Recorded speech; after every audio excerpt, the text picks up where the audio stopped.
Aujourd'hui, je vous ai annoncé que je vous montrais comment Lacan fait ce montage des 4 discours comme lien social, comment il élabore à partir de sa pratique.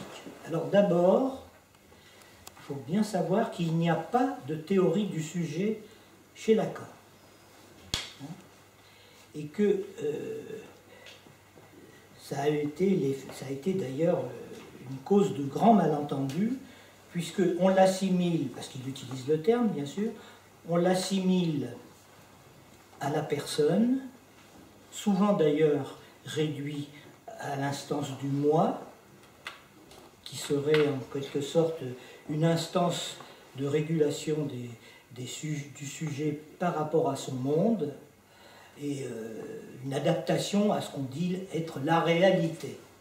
Déjà, il y a beaucoup de confusion autour de ça, et si vous voulez, en plus de ça, ce sont des discours qui considèrent qu'il y a une certaine dépréciation de la subjectivité, qui est considérée comme étant illusoire au regard de l'objectivité scientifique des faits observés. C'est dans ce contexte que Lacan avance à l'époque. Alors, au cours de l'histoire, tout le monde sait maintenant que l'homme a subi 3 grandes blessures narcissiques, du fait justement des avancées du discours de la science. D'abord avec Copernic, c'est-à-dire fin de l'héliocentrisme, avec Darwin, qui fait de l'homme une créature comme les autres, fruit d'une évolution qui a été très longue, et enfin avec Freud, qui dit qu'au fond, le sujet il est décentré par rapport au moi et qu'il n'est donc pas maître de ses pulsions, qu'il n'est pas le maître en sa demeure en quelque sorte, parce qu'il est l'effet d'une opération signifiante de par l'existence d'une structure langagière incorporée dont se détermine l'inconscient. Et voilà ce qu'il en est, selon l'expression de Lacan, du mystère du corps parlant. On ne sait pas pourquoi nous sommes le seul animal parlant sur la planète. Et au bout du compte, on invoque une sorte d'affinité particulière de notre corps avec le langage qui vient du dehors, et c'est une propriété qui se transmet de façon héréditaire. Nous sommes la seule espèce animale pour laquelle il en soit ainsi. Les animaux domestiques ne le sont pas par hasard, car ils sont parcourus également de séismes inconscients. Quant aux animaux sauvages, on peut les apprivoiser, mais ça ne se transmet pas héréditairement. Voilà, ça c'est des faits qu'il faut bien trancher. Et cette histoire d'affinité, elle est spécifique à l'homme, et il y a un autre point qu'il faut trancher, c'est qu'il ne s'agit pas de s'interroger sur l'origine du langage. L'homme, il est apparu, le langage étant là, voilà. Alors, on peut prendre ça que comme ça. Ça veut dire que l'homo sapiens, eh bien, il était comme nous, avec les mêmes affects, avec le savoir qui n'était pas forcément du même domaine, mais tout ça, ça fonctionnait dès le départ. Voilà. S'il n'y a pas de théorie du sujet chez Lacan, il y a une définition du signifiant. Et c'est une définition qui sera invariante tout le long de son enseignement. Et elle se formule de cette façon-là: le signifiant représente le sujet pour un autre signifiant qui ne le représente pas. L'opération signifiante a pour effet un sujet, mais il y a un reste qui échappe à la prise du signifiant tout en étant produit par lui. Alors, déjà, dès le départ, on voit que là, chez Lacan, et ça a été très long à comprendre, que pas tout est langage. Pas tout est langage parce qu'il y a la jouissance. Je le dis tout simplement là. Alors cette formule du signifiant représente le sujet pour un autre signifiant, c'est celle-ci. Voilà, ici. le sujet qui est ici et l'objet qui est ici. Voilà comment se représente cette première définition. En 1953, quand il commence son enseignement public, dans Fonction et champ de la parole et du langage, Lacan parle du sujet de la parole. Sujet de la parole qui a affaire à l'autre de la parole. Autre confusion, parce qu'on a considéré à un moment donné que l'autre pouvait être aussi un sujet. Enfin, c'était comme ça. Et il disait que la fin de la cure, au fond, se terminait par une réconciliation du sujet qui advenait là où c'était son inconscient, une réconciliation du sujet avec son désir. Alors, je vous rappelle quelques petites phrases de l'époque, quand il convoque à ce propos-là justement le dieu du tonnerre, il pose 3 questions au dieu du tonnerre, Prajapati, qui répond da, da, da, ça veut dire à la fin d'une cure, don, soumission, grâce à la parole. Voilà cette espèce de réconciliation du sujet.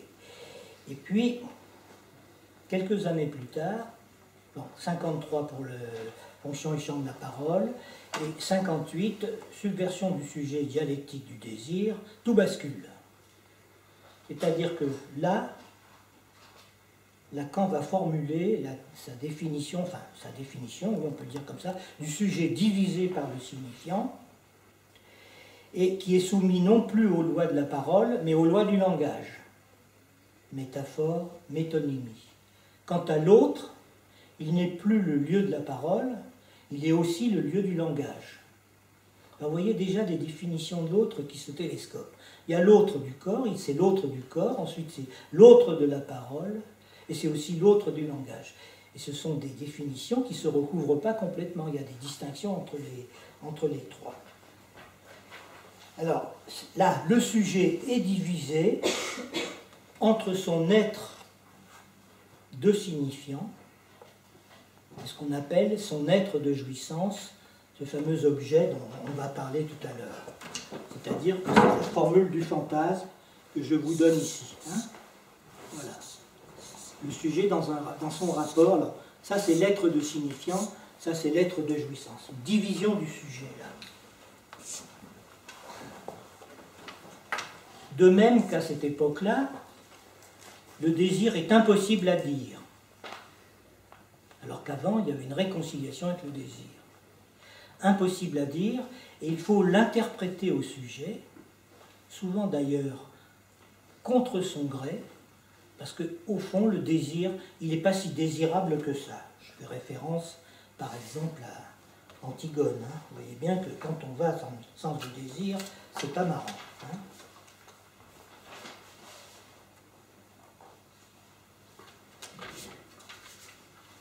Cette histoire se figure de la façon suivante, c'est-à-dire que si vous placez au départ, il met ça en forme de delta dans son graphe du désir, il y a là une courbe d'intentionnalité du sujet, comme ça, qui rencontre cette courbe d'intentionnalité, le jeu, tout ce qu'on voudra, le souhait, pourquoi pas le besoin, l'impulsion sexuelle, va rencontrer le signifiant. D'ailleurs, je vais mettre plutôt S2 ici et S1 ici. Et cette rencontre de la pulsion avec le langage va déterminer un retour et une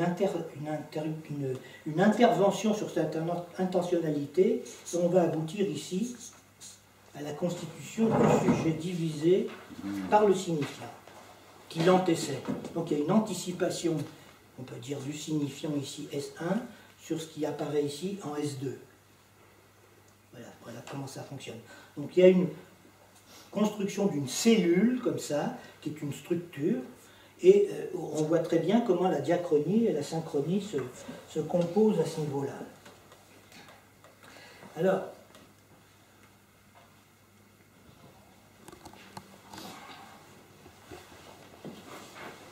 vous allez voir, par exemple, puisque j'ai commencé avec ce graphe du désir, au début de la construction de ce graphe du désir que vous trouvez dans les formations de l'inconscient et puis ultérieurement dans d'autres textes, et en particulier dans ce fameux texte Subversion du sujet dialectique du désir, qui est un texte qui a été produit à partir de 1958, mais il semblerait que Lacan ait procédé à plusieurs réécritures successives et que la forme que l'on trouve de ce texte dans les écrits date de 1966. Il a dû remanier ce texte, et d'une façon très très caractéristique, puisqu'au départ, il situait au départ de l'intentionnalité ce qu'il appelait le sujet du besoin. Le sujet du besoin. Et le sujet du besoin, justement, aboutit dans un premier temps au sujet divisé, mais dans un second temps, pour respecter sa trouvaille, Lacan va le situer ici. Au départ de la flèche, le sujet est déjà divisé, c'est-à-dire que le nourrisson, il est déjà un sujet divisé. Il est déjà parlé, il n'est pas du tout simple sujet du besoin. Il doit s'adapter, bien sûr, au discours qu'il attend. Donc, sujet-là, et à l'arrivée de la flèche, en gros, il va mettre au fond, donc dans sa rencontre avec l'autre, le langage, on peut dire, il va se retrouver avec investi des identifications au signifiant de l'autre. Par le même, c'est le même truc, et vous voyez la bascule qui s'est produite pour Lacan, là. Hein. Parce que ça a beaucoup embêté ses lecteurs au début, parce que dans les écrits c'était comme ça, et on n'arrivait pas à comprendre comment se faisait-il qu'avant il y avait le sujet du besoin et que c'était passé au sujet divisé. C'est ça que ça veut dire. Hein. Donc, Lacan fait usage du terme de signifiant, dont la logique se déploie selon les deux axes liés aux lois du signifiant, métaphore et métonymie, qui sont des lois du langage, et qui recouvrent, sans être tout à fait équivalents, les termes de Freud de condensation et déplacement. Alors, les linguistes se sont aperçus qu'au fond, Lacan faisait un usage hérétique du signifiant défini par Jacobson, qui lui avait effectivement décrit les lois de la métaphore et de la métonymie.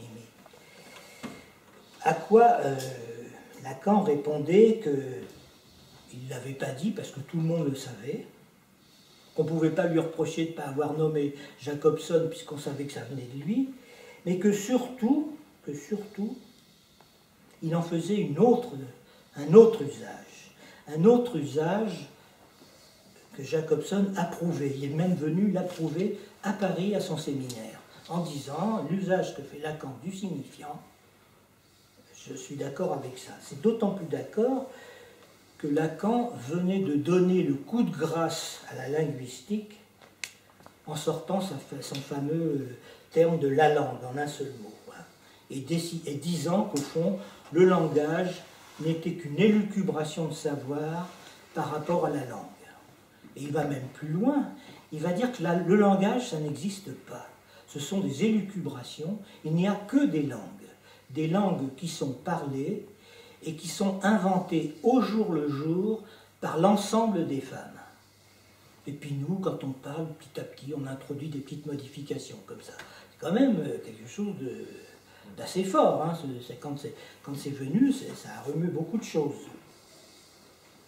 Ça s'est passé dans les années 70. Chez Lacan, évidemment, il y a un petit déplacement dans la définition du signifiant, c'est-à-dire que ça peut être le phonème, ça peut être le mot, ça peut être une phrase entière, ça peut être un paragraphe, ça peut être un livre entier, ça peut même être une bibliothèque et même, pourquoi pas, toutes les encyclopédies. Toutes les encyclopédies peuvent représenter un sujet pour un autre signifiant quelconque qui ne le représente pas. Ouais, c'est quand même très très souple comme définition. Hein, mais vous voyez bien que c'est une définition du signifiant, mais non pas du sujet. Pour Lacan, le sujet de la psychanalyse, c'est ce qu'il appelle le sujet de la science. Allez dans une assemblée de scientifiques et parlez-leur du sujet, vous verrez les échos que vous aurez. Vous serez rejetés massivement par la salle qui sera bouleversée d'horreur que vous osiez utiliser ce terme de sujet de la science. Et c'est le sujet de la science, pour autant que la science le forclôt. Et que ce n'est pas un hasard si la psychanalyse a été inventée par Freud au moment de la montée au zénith du savoir scientifique moderne. De même que ce n'est pas un hasard, donc Freud a voulu inscrire la psychanalyse dans le champ de la science, de même que Lacan a poursuivi cette démarche en la mathématisant, en tout cas en faisant une tentative de mathématisation de la psychanalyse. Alors, le moment, le pas nouveau du passage de la science à la science moderne, à ce qui était avant, c'est un pas que Lacan repère chez Descartes, hein, qui dit qu'en gros, son dire, on peut dire ça, comme nous parlons nous, son dire a été de séparer le savoir, qui progresse dans une articulation purement logique de discours, et la vérité qui est remise à Dieu. Autrement dit, 2 et 2, ça fait 4, parce que Dieu le veut. Et comme ça, dans la théorie des ensembles, on s'aperçoit que 2 et 2, ça ne fait pas toujours 4. Il y a des algèbres ou des mathématiques qui montrent que ce n'est pas toujours ça qui est obtenu.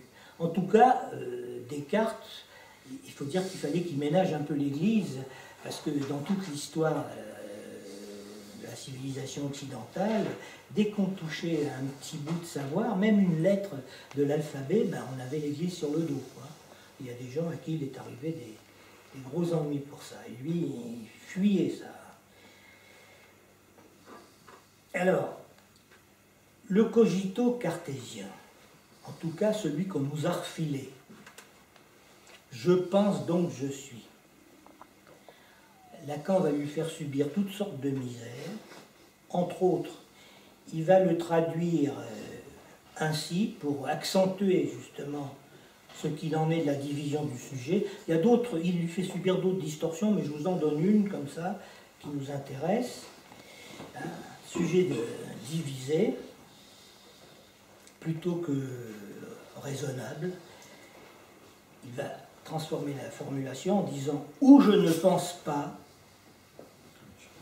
je suis ça », c'est-à-dire objet, dans le fantasme, vous voyez. « Où je ne suis pas, il y a des pensées qui ne sont pas je », c'est ça l'inconscient. Un savoir sans sujet, ou dont le sujet est à déchiffrer. On touche du doigt là que le jeu de la psychanalyse est imprononçable. Il ne faut pas le confondre avec le sujet du verbe dans l'énoncé. C'est le sujet de l'énonciation qui est un pas-je. Et là, je vais rentrer dans mon affaire, qui est la construction des discours comme lien social. Vous savez, Lacan, il balance ça au tableau en 1970. Hein.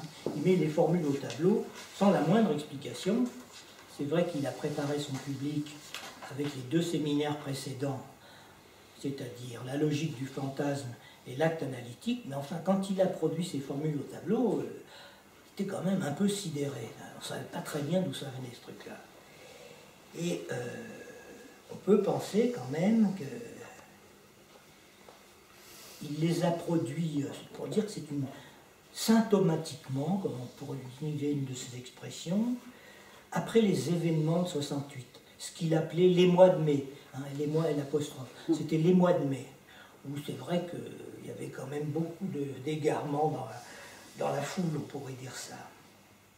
Et d'ailleurs, il interpellait les étudiants à propos de ça, qui lui reprochaient de rester dans un amphithéâtre à écrire ses formules mathématiques, et Lacan leur répondait « L'encre des savants vaut mieux que le sang des martyrs ». Et d'ailleurs, il a accusé Sartre très très sévèrement en lui disant que Sartre, il envoyait les étudiants se faire casser la gueule par des appariteurs musclés. Hein. Et ça s'est vraiment produit, ces choses-là. Donc il répondait comme ça. Bon, l'encre des savants vaut mieux que le sang des martyrs. C'est aussi peut-être, enfin moi c'est une de mes hypothèses, peut-être une des réponses qu'il fait, mais un peu plus tardivement, enfin, après à Michel Foucault. qui ne venait plus à son séminaire depuis 1966, depuis l'objet de la psychanalyse, alors qu'il avait assisté au départ, et qui avait fait une leçon inaugurale pour son entrée au Collège de France, qui s'appelle l'ordre du discours. Et la théorie de Foucault, c'est de développer que le discours, c'est un discours qui a une logique, bien sûr, mais qui est sans sujet. Et Lacan, justement, reprend ça et va donc mettre en place sa théorie des discours, dans lequel, du fait qu'il le fait à partir de sa pratique d'ailleurs, dans laquelle il réintroduit l'instance du sujet. C'est pour ça qu'il peut dire que sa théorie du discours, c'est quand même une chose nouvelle dans l'histoire. Ces discours, ça fait lien social. On n'a pas l'habitude d'entendre ça comme ça. Il réintroduit la dimension du sujet dans les discours. Et il va toujours garder cette préoccupation en disant qu'il faudrait réintroduire dans le discours de la science la considération du sujet. Jusqu'au bout, il va maintenir ça. Il va même le maintenir jusqu'à dire que le discours scientifique moderne, il a deux piliers. D'un côté, il a un statut universitaire, et vous savez que tous nos organismes de recherche sont surtout dépendants finalement du discours universitaire, et un autre versant où il serait en parenté avec le discours hystérique. L'hystérique, le savant, qui invente, à partir de son être, un nouveau savoir, qui peut d'ailleurs lui échapper. Alors, il va expliquer le montage d'un discours tardivement, c'est-à-dire qu'en 70, il les met au tableau, il les commente comme ça, mais en 72, dans son séminaire ou pire, il va donner la clé du montage, que je vais aller maintenant faire au tableau. Voilà, bon. Je vais prendre ça, je vais tourner cette page.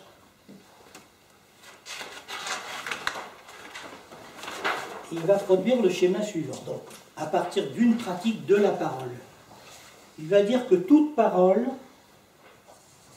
s'émet d'un lieu de vérité. Vous le voyez là, hein, vous le suivez là, ça se voit à peu près, oui. Hein, et de ce lieu de vérité vont diverger deux vecteurs. La parole se déploie selon sur le versant de deux vecteurs. Un vecteur ici qui aboutit à ce qu'il appelle le semblant.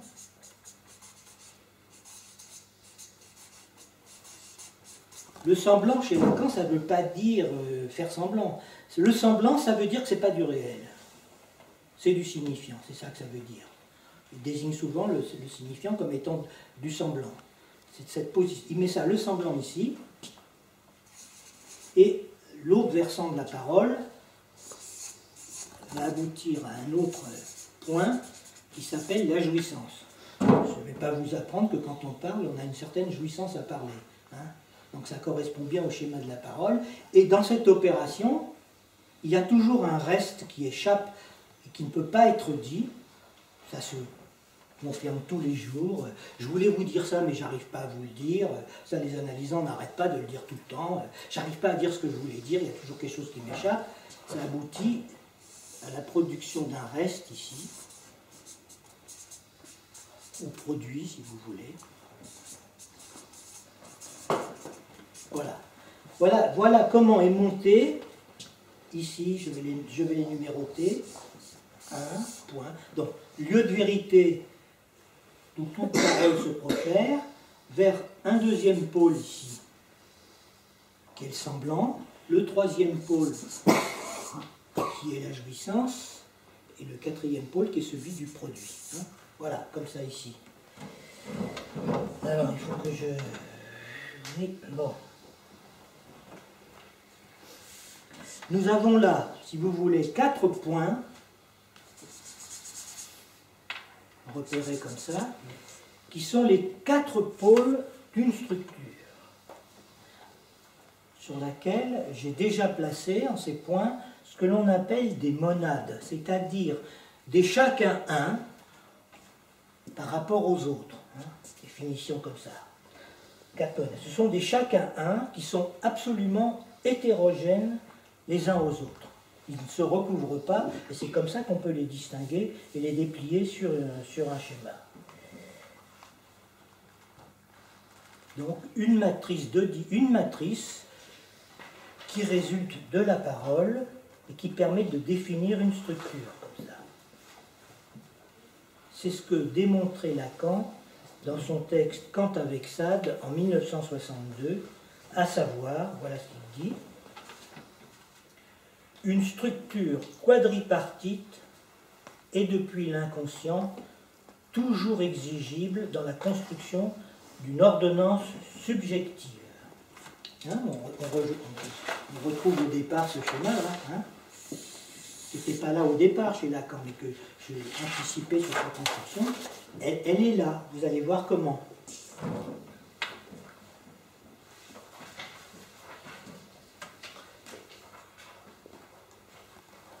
Donc, cette première structure, repérée comme ça, elle correspond à une définition de la structure de Lévi-Strauss, qui va dire, que Lacan lui emprunte au début, qui va dire qu'elle est faite d'éléments covariants qui s'interagissent. Et bien entendu, Lacan, lui, à partir de là, va lui faire subir un certain nombre de modifications, de distorsions topologiques. Comment faire le montage de ce truc-là?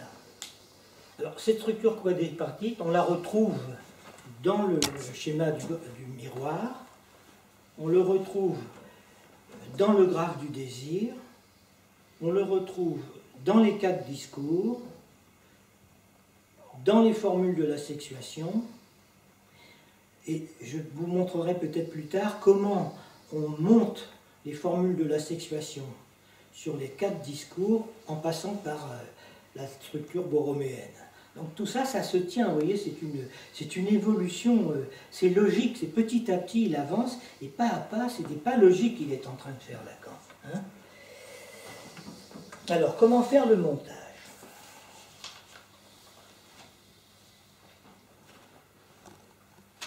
Lacan va partir d'un truc très simple. Il va dire que dans notre espace, l'espace que nous habitons, l'espace cartésien à 3 dimensions, on ne peut placer que 4 points à égale distance les uns des autres. On ne peut en placer que 4. Et il va construire un truc, c'est pas lui qui a inventé ça, hein.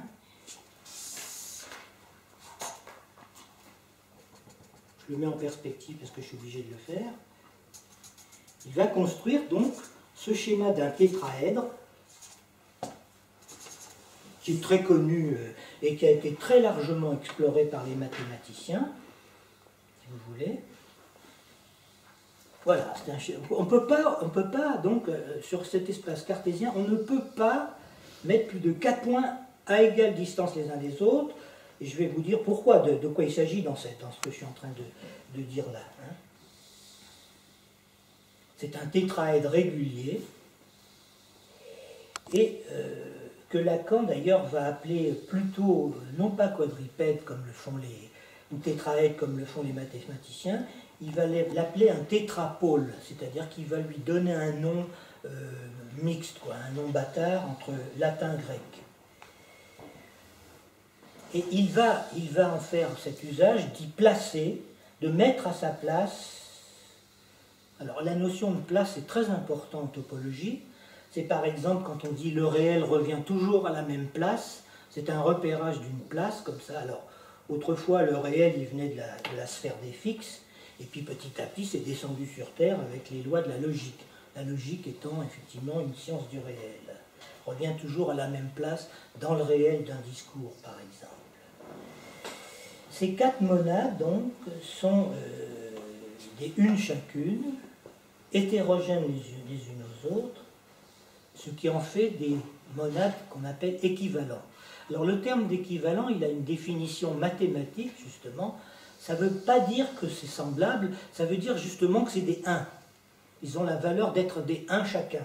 Voilà, c'est ça que ça veut dire. Hein. Et il va falloir donc utiliser ce tétraèdre, faire ce montage en respectant justement cette propriété essentielle des 4 monades que l'on a placées tout à l'heure, hein, vérité, semblant, jouissance, et éventuellement je vais les réécrire bien sûr, et perte, production. C'est comme, quand on pourrait le dire, de l'équivalence homme-femme. Équivalence homme-femme, ça ne veut pas dire que c'est du pareil au même, puisqu'il y a la place pour une différence de leurs jouissances respectives. Et c'est bien entendu, parler de l'équivalence des femmes et des hommes, c'est beaucoup plus fort que cette revendication à la parité. Parce que si les femmes revendiquent d'être les mêmes que les hommes, ce n'est pas à leur avantage. Hein. Voilà.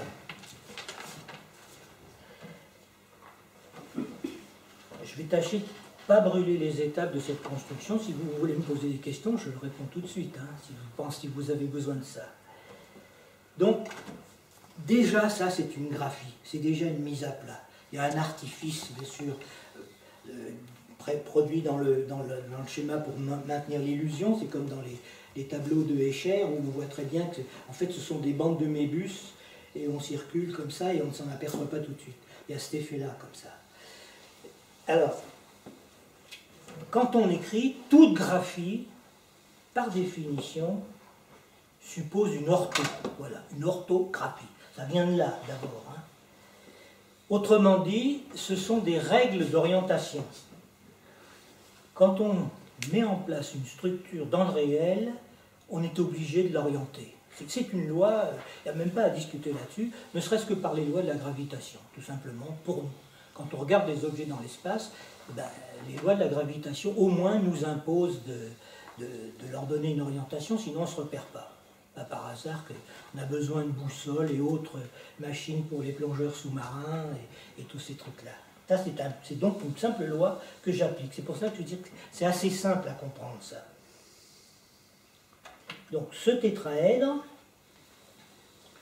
on peut dire que c'est une sorte de tabouret dont la base est un triangle et la pointe, eh ben, c'est sur quoi on s'assoit. Là, on veut dire par là qu'au fond, notre assiette dans le monde n'est pas très confortable. Hein. C'est là-dessus qu'il va bâtir sa notion de discours. Vous avez vu qu'il a extrait ça déjà de la parole, donc d'une pratique de la parole. C'est ça qui est très important. Donc pour respecter les lois de la structure réelle, étant donné que chacun des sommets est relié aux autres, je vous l'ai montré tout à l'heure, je dois vectoriser les côtés. Et je dois le faire de façon à ne privilégier aucun des sommets. Parce que si j'en privilégie, à ce moment-là, je vais rompre la symétrie de la structure, et donc ça ne correspondra pas. J'aurais fait une entorse, c'est d'ailleurs ce que fait le discours capitaliste par rapport aux 4 discours. Peut-être que je vous en parlerai tout à l'heure un petit peu.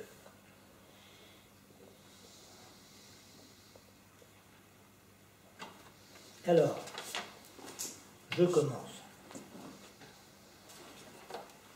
Supposons que j'ai écrit les trucs ici. 1. La vérité. 2. Je sais que c'est... Il faut que je commence comme ça, sinon je ne me perds pas. 3. Ici. Non, le 2, le 3. C'est la jouissance. Ici, le 4. Je suis obligé d'orienter cette structure. Seulement si, par exemple, je décide de partir d'un point quelconque et d'en faire partir 3 orientés, comme ça, 3 divergents, 1, 2, 3, ici, comment je vais faire pour la suite? Je ne pourrai obtenir, alors je suis obligé de regarder mon schéma parce que, mais ça, c'est des choses que vous pourrez faire chez vous très simplement. Au niveau du... Alors, 1, 2, 3, pas je me paume, moi. Donc, au niveau du 2 qui est ici, je peux mettre 3 arrivants, donc 3 qui partent, 3 arrivants. Ça s'impose de ce type d'écriture. C'est une loi d'écriture tout simplement. Et par conséquent, dans les 2 autres points qui restent, je n'ai pas grande marge de manœuvre, puisque ici il y a un qui part, un qui arrive. Je ne peux que faire comme soit le mettre 2 arrivants et un qui part, mais soit je suis obligé de le faire dans ce sens-là. Donc immédiatement, en faisant ce type d'écriture ici et ici, je vais complètement déséquilibrer la symétrie de cette structure. Donc je ne peux pas partir d'un pôle et écrire 3 vecteurs qui partent vers les autres, parce qu'immédiatement tout le reste de l'écriture va être imposé par ça, et je vais donc perdre toute la propriété que je dois conserver dans l'écriture de ce truc-là. Alors la seule possibilité que je peux avoir, je recommence.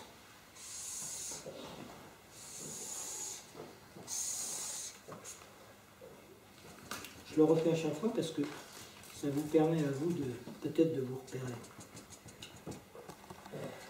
La seule possibilité, c'est, alors je remets ici 1, faut pas que je me trompe, 2. De toute façon, si on se trompe, c'est pas bien grave, il suffit de le refaire et on ne peut pas se tromper. 3 et 4. Donc la seule possibilité que j'ai, par exemple, si je pars du 1, qui est ici, le 1,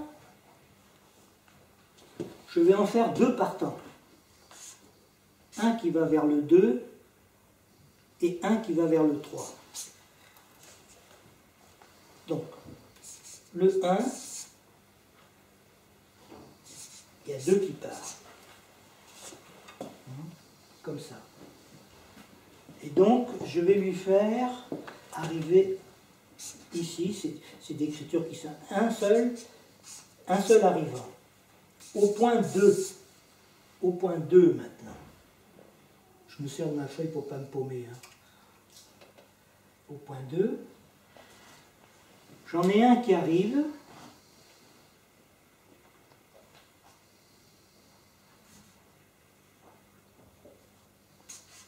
Deux qui arrivent et un qui part. Donc, un qui arrive et 2 qui part. Au 3,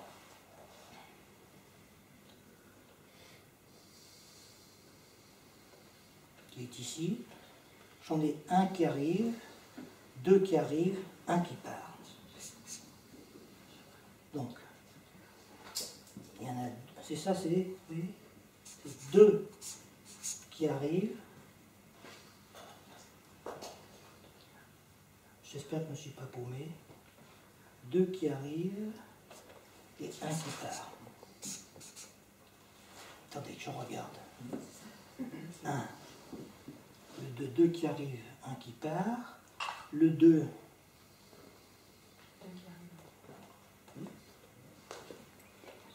Un qui arrive, 2 qui part. Le 3, c'est 2 qui arrivent, un qui part. Et le 4, que j'ai ici, je vais donc l'écrire.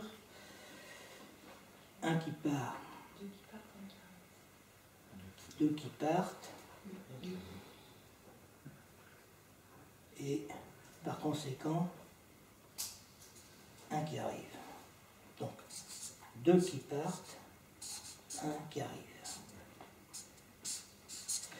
C'est-à-dire que la répartition, du coup, cette construction me permet de conserver, même s'il y a les points sont en symétrie 2 par 2, ils ont les mêmes propriétés, mais 2 par 2. Donc j'ai respecté l'orientation de mon schéma, si vous voulez, de mon quadrupède, de ma structure, si vous voulez. Et d'une certaine façon, cette orientation, ça ne veut pas dire que ça a du sens, ça veut dire que ça oriente la structure dans l'espace. Ça permet de se repérer quand on la met à plat. Et ça donne effectivement ce schéma qui est le suivant, qui est donc, alors, voilà,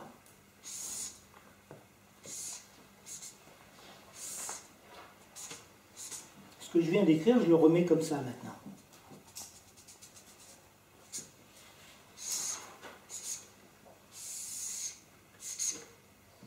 Et vous repérez bien les trucs, les flèches que j'ai mis. J'ai mis à plat, et comme c'est une vraie mise à plat, pour bien montrer que c'est une mise à plat, je mets ce petit machin en pointillé pour montrer qu'il y a une ouverture de ce côté-là. Hein.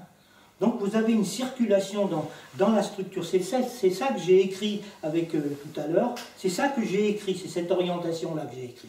Donc vous pouvez mettre ici, en 1, vous pouvez mettre ici la vérité. Hein, vérité, vous aimez toute parole. Ici, vous mettez le semblant. Ici, vous mettez la jouissance. Et ici, vous mettez l'objet, ou le reste, ou la perte. Vous avez donc une structure qui est devenue un écrit, avec cette espèce de petit machin qui permet de repérer, une mise à plat, et qui est la fameuse structure quadripartite, qui devient maintenant un écrit. C'est pour ça que Lacan dit que c'est un écrit. Tout discours, c'est un écrit sans parole. Il va même jusqu'à dire que sa présence même dans ce discours, ça serait sa bêtise même. Donc on est passé du fait de l'écriture à un écrit sans parole, mais qui s'origine d'une dimension de la parole, d'une pratique de la parole. Ça, c'est un truc assez important à repérer. Maintenant, regardez ce qui se passe avec cette structure. Si vous partez du lieu de la vérité, vous ne pouvez circuler que comme ça, et revenir là. Vous ne pouvez jamais revenir à l'origine. Si vous partez d'autres points, c'est pareil. Si vous partez de là, vous ne pourrez faire que ça. Vous ne pourrez jamais retourner là. Chaque point comme ça. Et ça introduit une circularité, une orientation. L'écrit impose ce type d'écriture. Et voilà ce que Lacan extrait à partir de sa pratique, un type de discours s'originant de la parole, mais un discours nouveau qui fait lien social à deux, c'est le discours analytique, c'est ça qui est obtenu. Hein. Alors, je vais maintenant l'écrire. Bon, ici je vais juste vous dire un point, comme ça, simple. Alors ça c'est parce que je ne l'ai pas fait aujourd'hui, parce que ça devient trop compliqué. Ce point, si vous le mettez en arrière ou en avant, donc ça, si c'était en avant, il faudrait les remplir, ces trucs-là. Donc vous reliriez le même tétraèdre, vous voyez bien que c'est un tétraèdre, on s'assoit sur la pointe, et ça fait par exemple l'assise. Vous voyez bien que ça peut être, si c'est en arrière ou en avant, ça peut être dextrogire ou lévogire. C'est-à-dire qu'on peut le lire dans un sens ou dans un autre. Donc c'est des choses qui s'imposent du fait même de l'écriture et de la façon dont ça fonctionne. Voilà, c'est ça que ça veut dire. Et vous avez vu que ce type d'écriture ne favorise pas, ne met pas en avant un des points qui serait privilégié par rapport aux autres. Ça fonctionne ensemble. Si vous en faites sauter un, si vous faites sauter un des liens, eh bien, la structure saute. Ce n'est plus une structure. Donc c'est une structure inscrite dans le réel qui fonctionne comme ça. Bien, puisque j'en suis arrivé là, ici, là, donc on est parti de là, vous voyez bien que la parole elle est là, mais on n'a plus besoin d'elle pour développer la théorie du discours. On obtient l'écriture du discours analytique chez Lacan, hein, qui est ici. Donc ici, il va mettre S2, c'est-à-dire l'inconscient. J'espère que je ne me plante pas. Ici, il va mettre l'objet petit a. Donc vous voyez, de l'inconscient, on va vers l'objet petit a. Ici, il va mettre le sujet divisé, qu'il a écrit. On retrouve les mêmes termes. J'ai le droit d'écrire ça sur ma structure, parce que j'ai respecté la construction de cette structure. Ce n'est pas par hasard, ça vient se loger à cette place-là. Parce que c'est de ça que ça s'est trouvé, en fait. La vérité, c'est émise d'un lieu de vérité qui est le réel de l'inconscient, ici, qui a permis, d'une part, d'aller du côté de l'agent, l'objet petit a, ici, le sujet qui parle et qui développe la chose, avec l'analyste, et puis le reste ici, voilà. Donc on retrouve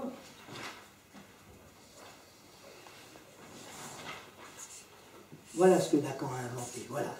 Il a articulé, c'est du nouveau, il a inventé le discours analytique comme un lien social à deux, à partir d'une pratique de la parole, et qui a une valeur de structure universelle.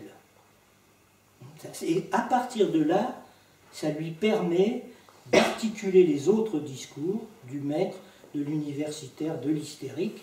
Et grâce à ça, grâce à la psychanalyse, parce qu'on n'a plus besoin de parler des moments d'émergence historique des différents discours, même si ça peut se dire comme ça, c'est que ça s'impose rétroactivement de la structure. Et tous ces discours-là sont liés du fait qu'ils s'inscrivent dans la même structure, disons, on pourrait dire de l'espace cartésien, comme d'où je suis parti. Hein.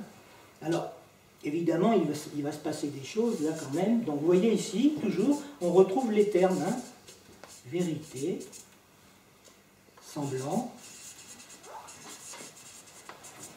jouissance et produit. Hein. Ou plus de jouir. Bon, on ne va pas tout compliquer comme ça. On va partir de là. Donc, les places sont les places de la vérité, du semblant, de la jouissance et du produit. Une fois de plus, Lacan va transgresser un certain nombre de choses, hein, puisque, ayant inventé cette structure de discours à partir du discours analytique, il va s'en servir pour articuler les autres discours. Et il fait une entorse à la théorie de la structure habituellement développée. C'est pour ça qu'il ne se reconnaît pas parmi les structuralistes, Lacan. Il dit que lui, ce structuralisme, c'est une histoire de journaliste, parce que sa structure, même si au départ il en a fait un emprunt à Lévi-Strauss, il n'est plus du tout dans le registre de Lévi-Strauss. Tout simplement parce qu'il y introduit la dimension de sujet, c'est une des choses les plus importantes, et que d'autre part, chez lui, pas tout peut se mettre en carte, hein, comme faisait Lévi-Strauss avec tous les mythes. Il a fini par mettre tous les mythes en carte et toute la série. Je dois dire que même l'héritier, moi, la façon dont elle a produit son truc sur le mariage pour tous, ça m'a un petit peu inquiété quand même. Parce qu'il n'y a plus de problème, quoi. Les mariages sont organisés pour que les hommes ne fassent pas la guerre. Et les affects dans tout ça. Et les résistances de discours qui existent dans le monde, du fait qu'il y a des religions, des monothéismes différents, enfin tout ça, ça pose des sacrées questions, ça. Hein, c'est quand même des questions centrales. Hein. Ça résiste pas simplement pour des raisons purement idéologiques, ça résiste pour des raisons de structure. Voilà, c'est ça que j'essaye de dire. On ne peut pas faire joujou avec ça n'importe comment. Et Lacan, d'ailleurs, je pense qu'il pensait, enfin en tout cas que je vais l'écrire sur le discours. Indépendamment de la pratique analytique, je pense qu'il y avait une visée de restauration des autres discours, qui sont de plus en plus bafoués dans notre monde, du fait de l'émergence du discours capitaliste, dont je vais vous donner quelques termes pour que vous arriviez à vous repérer. Donc, une structure sur laquelle sont inscrites, structures avec des places qui ne bougent pas, qui sont des repérages topologiques, ça revient toujours à la même place. Par contre, c'est une écriture bivoque, parce qu'on met des lettres qui ont un autre sens, et qui, bien entendu, quand elles sont plus logées aux mêmes places, elles n'ont pas tout à fait la même signification. Hein, c'est important de repérer ça. Et deuxièmement, puisque j'étais parti de la définition du sujet comme étant un effet du signifiant, c'est des discours que je vais écrire au tableau pour vous montrer comment ça fonctionne. C'est des discours qui ne sont pas des discours tenus par l'analyste, par le maître, par l'universitaire ou par l'hystérique. C'est des discours auxquels le sujet qui se met à son service est assujetti. Hein? C'est-à-dire que chacun des agents qui vient en place d'agents, dans chacun de ces discours, je vais les écrire, vous allez les repérer, il est assujetti au discours qu'il sert. Et l'éthique du discours, c'est ça. On n'est pas maître du discours, on est maîtrisé par chacun des discours en fonction de la façon dont on le sert. Alors, écriture bivoque, ça veut dire quoi? Ça veut dire que on peut faire bouger les lettres. Et bien entendu, on est obligé de respecter l'ordonnance de ces lettres. Hein. C'est-à-dire qu'on est obligé de tourner, et on ne peut pas faire n'importe quoi avec les lettres. Et vous verrez qu'avec le discours capitaliste, il s'est passé quelque chose qui a fait que ça a pu se produire quand même. C'est la chose suivante. Donc, discours analytique en bas, je vais l'écrire maintenant Vous connaissez tout ça. Voilà, tout ça. A, S barré, S2, S1. Dans l'analyse, il y a la production des signifiants maîtres qui assujettissent le sujet. C'est ça que l'analysant repère dans sa cure, les signifiants auxquels il est assujetti. En gros, les énoncés, les paroles fondamentales, toute une série de termes qu'on utilise, il est assujetti à ça dans sa vie. Et s'il peut reconnaître que c'est à ça qu'il est assujetti, il a peut-être une chance de pouvoir commencer à apprendre à faire quelque chose avec, et à faire autrement, s'y prendre un peu autrement, en étant un petit peu décalé. Discours analytique. Alors, on peut... Bon, il y a l'orientation des flèches, je peux les remettre si vous voulez, c'est pas gênant. On peut faire soit une lecture d'extrogir, soit une lecture lévrogir. Ça veut dire qu'on peut passer, en faisant tourner les lettres, au discours, à d'autres types de discours. Ici, par exemple, on va aller dans ce sens-là. Et on va écrire, là c'est le discours de l'analyse qui est ici. Donc c'est très simple à écrire, vous voyez. Le discours de l'hystérique, il est là. Hein. On peut le lire, on peut y aller soit dans un sens d'extrogir, soit de discours hystérique, descendre dans le discours analytique sur le mode lévogir, comme ça.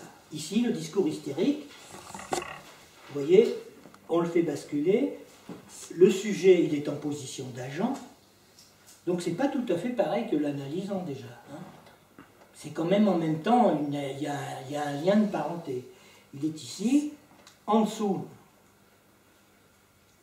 il est commandé par discours hystérique, se produit à partir d'un sujet au prix de son être, il y met de sa peau, en gros, pour parler, l'hystérique.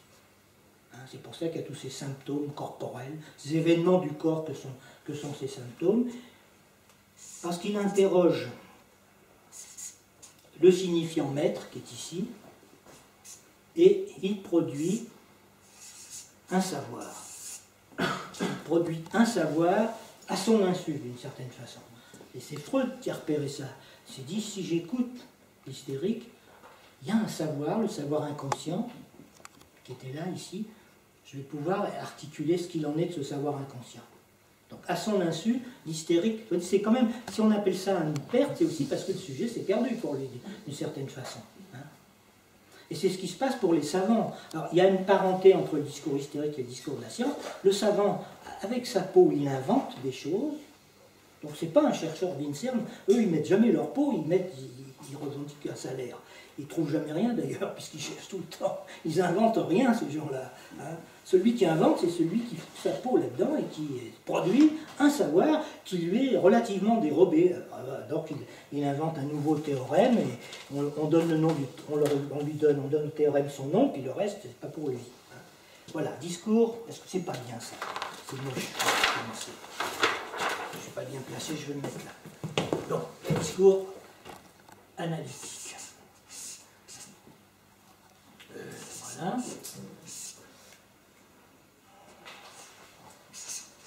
J'hésite toujours un petit peu. Bon, voilà, discours analytique, ici. Ici, je vais écrire le discours hystérique. Donc, on passe, on bascule comme ça. On va mettre... Est-ce que je ne me trompe pas? Non. S barré. Bon, S barré, petit point, voilà.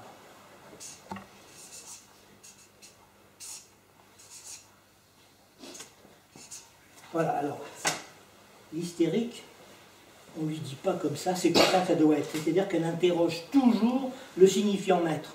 Pourquoi tu dis ça? Qu'est-ce que ça veut dire? Qu'est-ce que c'est que cet impératif? Et en triturant cette affaire-là, elle produit un savoir. Voilà. Là, c'est le discours hystérique ici. Ensuite, vous avez en haut le célèbre discours du maître.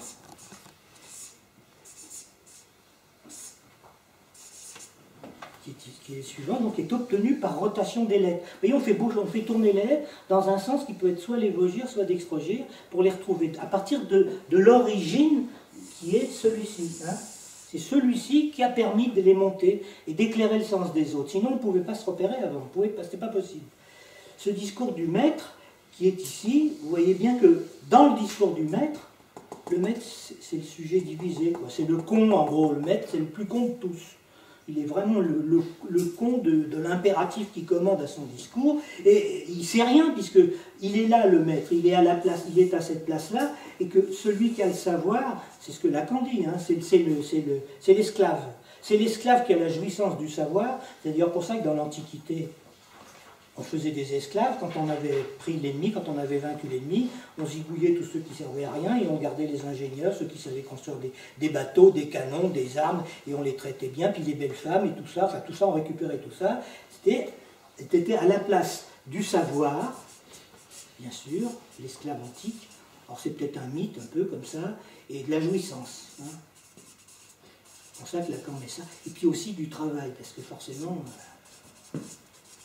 Le maître, il fout rien, il est au bord de sa piscine, il est complètement abruti par le soleil, et il se contente simplement de ce que lui donne un peu l'esclave, c'est-à-dire son verre de limonade ou des choses comme ça. C'est vraiment une arnaque qui n'est pas rien dans la production des discours. Et puis enfin, bon, vous avez ça, comment ça fonctionne comme ça. Hein. Vous voyez bien que l'hystérique, comme agent ici, elle est quand même agent au prix de son être. Elle est assujettie à ce discours-là. L'analyste est en lui, effectivement, assujetti au savoir inconscient, il dépend du savoir inconscient de son analysant. C'est toujours comme ça qu'il faut les lire. Et vous avez le quatrième discours, il va être le discours universitaire, donc, savoir ici, qui s'adresse à l'étudiant. L'étudiant, c'est l'objet petit a dans le discours universitaire. C'est pour ça que c'est un lieu, l'étudiant, c'est vraiment... c'est comme le serein qui repère les tremblements de terre. C'était peut-être un des sujets dans la société qui est le plus en souffrance du malaise de la civilisation. Parce qu'il y met son être, c'est-à-dire qu'il faut qu'il aille à l'université pour qu'on le bombarde de savoir, et on va en faire d'ailleurs un sujet du savoir, hein, barré par le savoir. Et puis ici, voilà, ici ce qui ne s'aperçoit pas dans le discours universitaire, c'est que ce qui commande le savoir de l'universitaire, c'est le signifiant maître. Il est à la botte du maître, en gros, l'universitaire. Alors voilà les quatre discours. Est-ce que vous les lisez à peu près? Vous les connaissez tous par cœur. Donc, hein, vous avez pigé la construction, comment c'est une construction purement logique. Il n'y a pas besoin de se tracasser avec ça.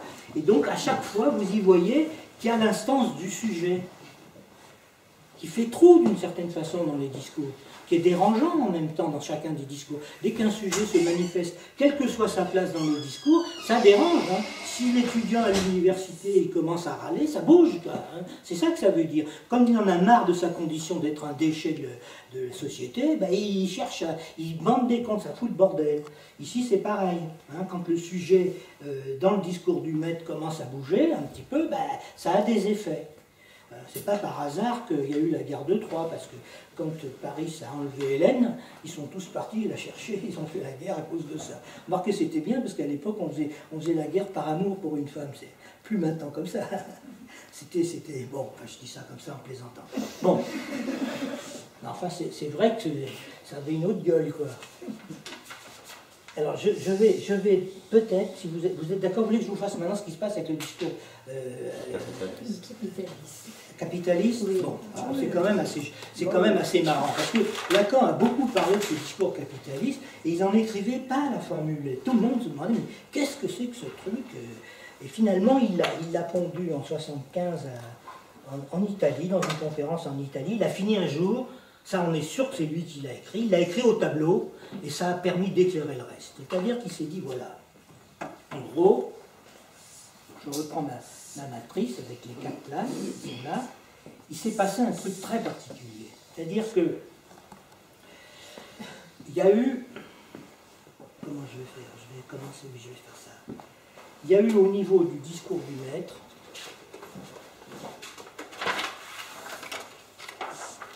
parce que quand même le maître, quand il commandait, il mettait sa peau là-dedans. Hein. il risquait sa peau tout le temps. Dans les sociétés, des vraies sociétés comme ça, ceux qui avaient le pouvoir, en général, ils se faisaient reprendre. C'était pas héréditaire, ils se faisaient zigouiller, c'était comme ça que ça se passait. Hein. Le maître était comme ça. Bon. Donc, il s'est passé un truc, c'est que Lacan est très sévère à ce niveau-là.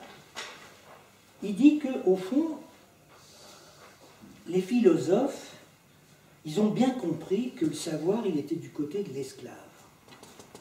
Donc, ils se sont emparés du savoir de l'esclave et ils ont fait croire au maître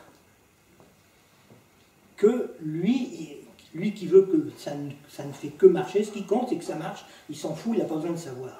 Que c'était un savoir de maître, ils se sont emparés de ça. On voit bien toutes les opérations de Socrate qui interroge l'esclave pour lui faire dire ce qui était dans les questions, en gros. C'est-à-dire qu'il monte les questions, et le philosophe, il a mis au maître qui était là, il lui a mis dans l'idée que le savoir, c'était le sien. Pas du philosophe, mais le sien du maître. Donc, il a inventé, voilà, il a mis un jour le savoir en position de commande. Bien entendu, on n'a qu'à regarder nos hommes politiques d'aujourd'hui, s'il y a vraiment des gens qui ne savent pas grand-chose, c'est vraiment eux. Alors, il s'est passé, donc, Lacan dit qu'il y a eu une copulation, voilà, c'est ça le truc, une copulation, c'est le discours du maître moderne, il utilise cette expression, une copulation entre le discours du maître et le discours de la science. Et ça a produit, par un effet copulation, une inversion des choses. C'est-à-dire que, vous avez vu que dans le discours du maître, par exemple, la flèche, elle monte toujours comme ça, vous voyez, ça monte toujours le truc. C'est-à-dire qu'on est commandé toujours d'un lieu de vérité. C'est pour ça d'ailleurs qu'il y a une éthique dans chaque discours selon sa structure, et qu'aucun discours ne peut invalider les autres. Hein, c'est ça le truc. Il y a une vérité qui n'a pas les mêmes coordonnées, mais qui existe. Alors il s'est passé un truc, c'est qu'il y a eu une inversion qui s'est produite ici, et que ici est monté à la place du discours du maître ce que l'on appelle le sujet, de la libre entreprise. Que nous sommes tous d'ailleurs, je vais vous le dire, nous sommes tous les sujets de la libre entreprise, et avec l'illusion invraisemblable que nous commandons le signifiant. Alors qu'on devrait être déterminé par le signifiant, on commande le signifiant. Qu'est-ce qui s'est passé dans cette inversion-là? Ça veut dire quoi? Ça veut dire que la structure a été rompue, et si on peut parler d'un discours perverti, c'est tout simplement parce que cette opération n'est possible que parce que le lien entre S1 et le sujet a été rompu, le lien symbolique à la loi a été rompu, et c'est l'imaginaire qui s'est produit. Ce qui définit la perversion par rapport au discours, en général, ou par rapport même à tout, c'est que ils mettent l'imaginaire à la place du symbolique. C'est ça l'opération de perversion. Voilà ce qui s'est passé là. Donc il y a eu une inversion du truc, et de l'autre côté, on peut continuer à écrire de la même façon, bien sûr, si on veut. Ça. Alors c'est formidable ce truc, parce que si on suit le sens du truc, cette rupture-là qui s'est produite dans le discours capitaliste fait qu'on circule dans ce discours comme ça. Voilà, c'est-à-dire que si on réduit ça, on tourne en rond.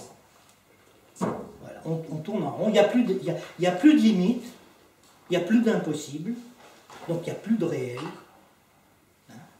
Il n'y a plus les dimensions de... Tout est possible, c'est ce qu'ils nous disent. Hein. Ensemble, tout est possible, nous disait notre cher président à l'époque.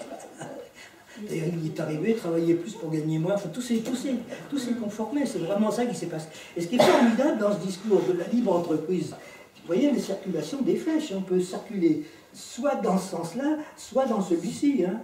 Vous voyez? Non, alors ça, oui, c'est ça. Voilà. Comme ça, sans limite, on tourne en rond. Hein, et en plus de ça, comme sujet, soi-disant de la libre entreprise, on est prié de se produire nous-mêmes comme déchets. Voilà ce qui nous arrive dans ce monde-là. Voilà.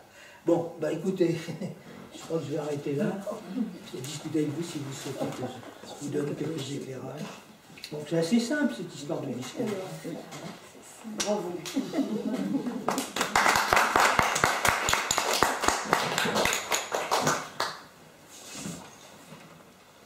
Rappelez-vous bien l'histoire du discours capitaliste. Alors vous voyez que dans le discours capitaliste, ce qui est formidable, c'est qu'au fond, le seul discours qui est épargné par le discours capitaliste, et c'est pour ça qu'on est confronté au discours capitaliste.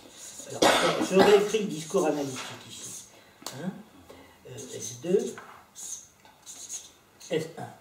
Vous voyez qu'il y a un télescopage entre les autres discours, parce qu'en position d'agent du discours capitaliste vient l'hystérique. C'est quand même le discours de la publicité, hein. C'est quand même un peu ça. C'est pour ça que ça a tant de succès, la publicité, et que la publicité envahit tout. Après, la communication, toutes ces choses-là. Voilà, il est là. Donc, il y a ça. Il y a le discours hystérique qui est ici.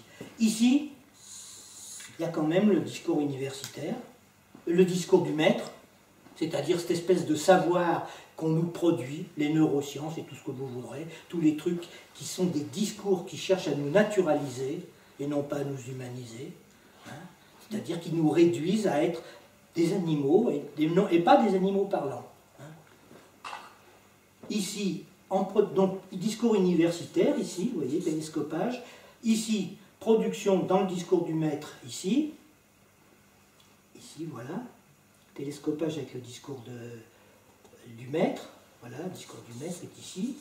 Ça, c'est le discours universitaire, le discours du maître. Il y a un télescopage, et c'est pour ça qu'on parle de la disparition des discours, du fait que c'est complètement embrouillé, et qu'il ne reste plus que confronter maintenant le seul discours qui ne participe pas à cette histoire de copulation entre le discours de la science et le discours du maître, c'est le discours analytique, qui est en face de ce type de discours-là. On a affaire à ça. Et on a affaire à ça pour deux raisons.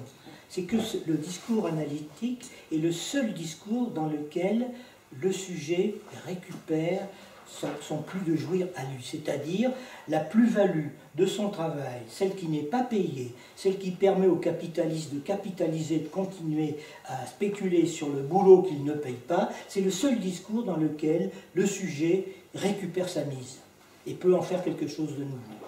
Voilà, voilà pour l'instant où j'en suis avec cette histoire des discours. Rappelez-vous bien cette histoire-là. La perversion, c'est ça, c'est la bascule. Donc là, vous voyez bien que la structure est rompue. Il n'y a plus d'impossible. On ne bute pas, on peut tourner en rond. C'est-à-dire qu'il n'y a plus de réel. Comment? Ça ne bute pas sur il n'y a pas de réel, on est dans C'est l'imaginaire. le symbolique et l'imaginaire, c'est la religion, dit Lacan. Oui. Alors après, il y a d'autres développements pour Lacan dans les discours, mais je n'ai pas fait aujourd'hui, sinon ça va être trop compliqué. Oui. Le discours analytique, c'est lui qui est produit dans l'analyse, par l'analyse. Dans l'analyse, c'est celui qui est mis dans la pratique, oui. C'est-à-dire avec la structure, avec l'analyse. Lien social à deux. Hein. Voilà. Mais si on considère maintenant, pour quelque chose d'un petit peu plus pointu, ce que je trouve souvent dommageable dans les institutions analytiques, c'est qu'on dirait qu'elles ne sont plus régies par ce travail du discours analytique. Mais est-ce qu'on pourrait aller jusqu'à dire qu'il y aurait quelque chose qui serait là aussi éventuellement du fait du capitalisme, quelque chose du discours analytique qui irait à se défaire de son effet justement de transformation qui a été montré là, c'est-à-dire de ce que ça produit de très particulier d'inventer. Hein, voilà. Enfin, c'est une première question comme ça, un peu à vif, sinon j'avais encore d'autres remarques.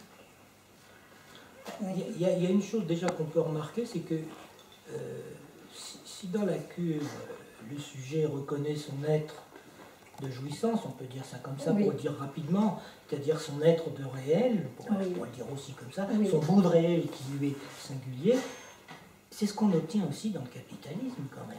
Cette production comme objet petit a, il y a des liens de convergence, oui. des choses qui se rejoignent comme ça. Hein, c'est quand même, c'est à interroger cette chose-là. Hein. Ah oui. C'est à interroger.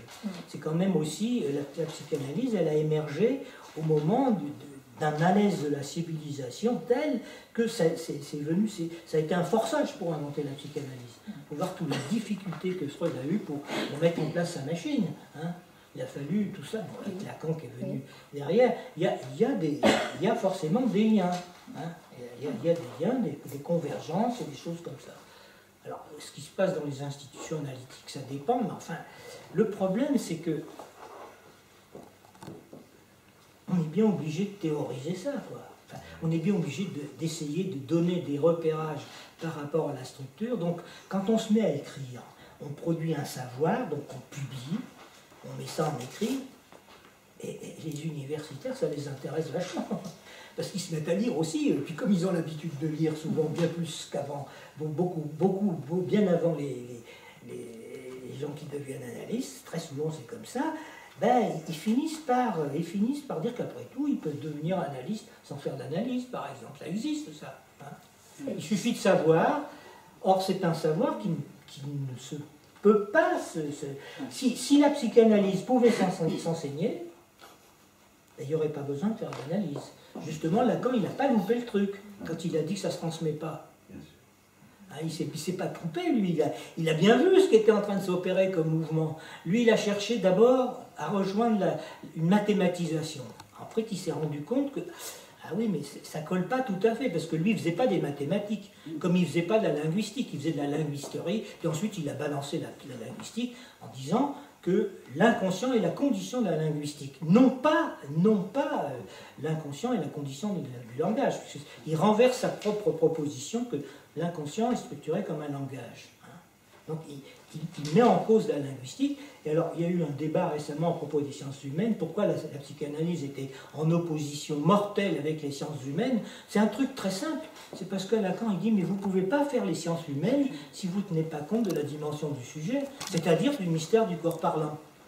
Or, la plupart des anthropologues, des ethnologues et des gens comme ça, ils analysent des sociétés où ils vont sur un mode complètement extérieur. Ils ne vous parlent jamais des affects, ils ne vous parlent jamais de comment ça fonctionne, rien.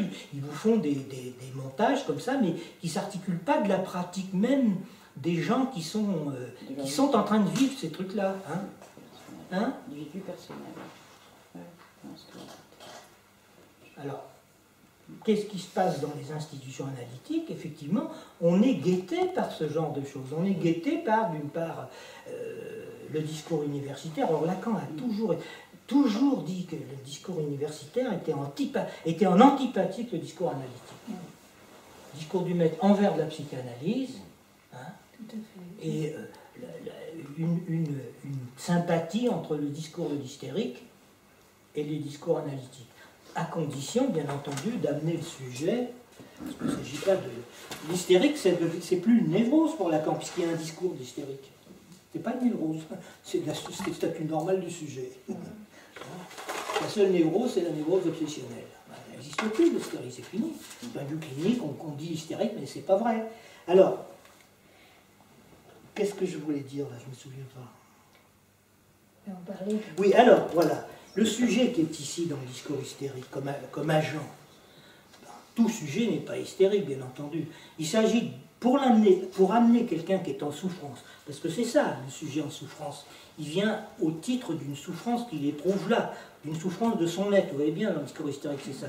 Ben, on va l'amener à hystériser son discours, c'est-à-dire que les entretiens préliminaires vont lui permettre d'exprimer que sa souffrance, ça peut être un symptôme, parce qu'il y a quelque chose qui cloche, et si ça cloche, c'est qu'il y a une cause à ça, vous voyez?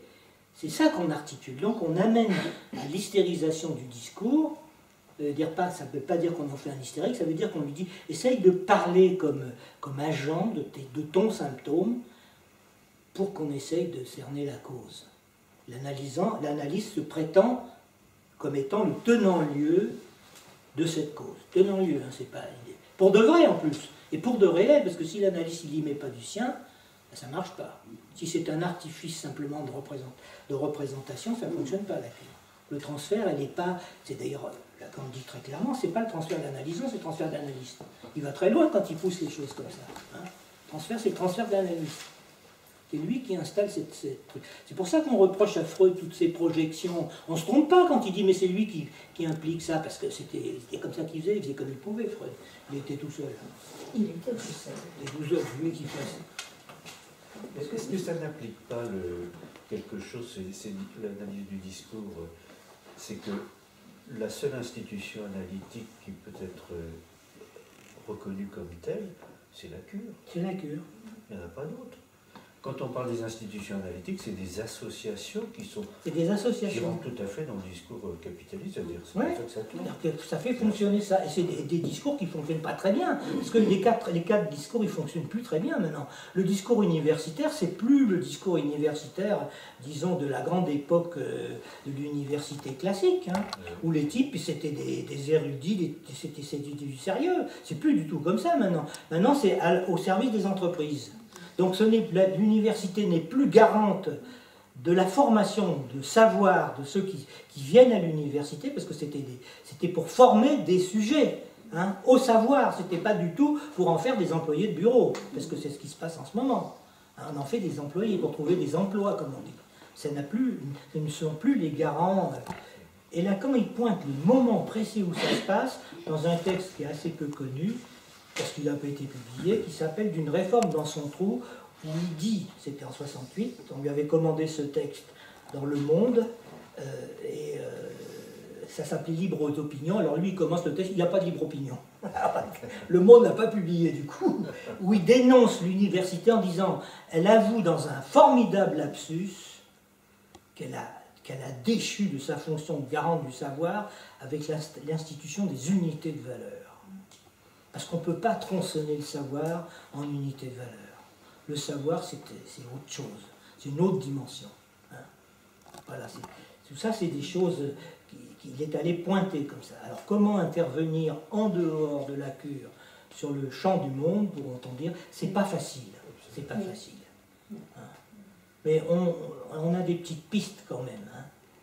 Et bien entendu, nos écoles et nos groupes analytiques ont des problèmes avec ça, mais on n'en parle pas. Hein. C'est pas parce qu'on parle de psychanalyse entre nous qu'on est dans le discours analytique. Hein. Donc comment faire usage de ces formations théoriques, de ces bouts d'écrit, pour qu'on puisse quand même essayer de dialoguer entre nous, puisque moi j'ai quand même commencé le séminaire de cette année en disant la clinique elle est irréfutable, donc elle ne fait pas preuve. Si on ne fait que parler de clinique, on ne fait rien, on ne transmet rien de la psychanalyse. Hein? Il faut avancer aussi dans des bouts d'écrits et essayer de les manier un peu. En fait, le transfert, c'est quand même pas l'amour de la... Non, voilà, je veux dire qu'il y là, a quand même quelque chose qui est un objet particulier qui amène les sujets à parler d'une certaine manière ou à produire quelque chose de particulier. On est bien d'accord. Oui. Et Lacan, il situe le rapport au savoir comme une acquisition. Ben, je ne sais pas lequel est tout à fait la citation, mais une acquisition de savoir au prix d'y mettre de sa peau. C'est ça. Et d'autre part, que son exercice a la même jouissance que le prix de son acquisition. Voilà. C'est-à-dire qu'il insiste beaucoup. Le savoir, ce n'est pas l'information universitaire. Voilà. C'est ça. C'est vrai que l'anthropologue, il n'est pas à la même place que le psychanalyste. Je veux dire, le psychanalyste, il y va aussi de quelque chose qui est même plus sa peau d'ailleurs, s'il est analyste. Mais il y va de quelque chose qui est de l'ordre de sortir de la répétition et de ne pas en rester à la magie dont parlait Freud, la magie des mots, quand il citait ça dans Totem et Tabou. Hein. Il y avait justement ces anthropologues qui avaient remarqué que les dits sauvages, en face des éléments effrayants dans lesquels ils vivaient, ils avaient volé des mots, croyaient-ils, hein, volé des mots, en fait, qu'ils inventaient pour nommer, pour avoir moins peur. Moins peur, c'était le réel, bien sûr, déjà, bien sûr. Et ils volaient des mots, ils nommaient, et ils étaient, on va dire, capables comme ça de supporter. l'impossible. Je dirais ça comme ça aujourd'hui, mais je vois. Et c'est une petite note qu'il met comme ça dans Totem et Tabou. Moi, ça m'avait beaucoup intéressé parce que c'est ce qu'il appelait la magie des mots. On a affaire avec la magie des mots. Et Lacan, il parle justement, alors je ne sais plus dans quel séminaire, de la magie des mots qu'il nous faut, nous, analystes, mettre à plat. Oui. C'est ce qu'on a vu là, Bah, avec tous ces schémas. Le transfert, c'est un mot magique. Hein, voilà. pour nous. Mais si jamais on demande aux gens d'expliquer ce qu'ils appellent le transfert, on dit toujours ça. Oui, il est en plein transfert. Déjà, on voit bien que c'est de la magie. Mais, il faut, alors là, c'est quand même, là, c'est Oui. essayer de mettre ça à plat. Mais oui, mettre à plat. Voilà, mettre à plat quelque chose qui est de l'ordre d'une, de quelque chose qui touche tellement à l'impossible à repérer quand même, hein, mais qui est là quand même. Hein.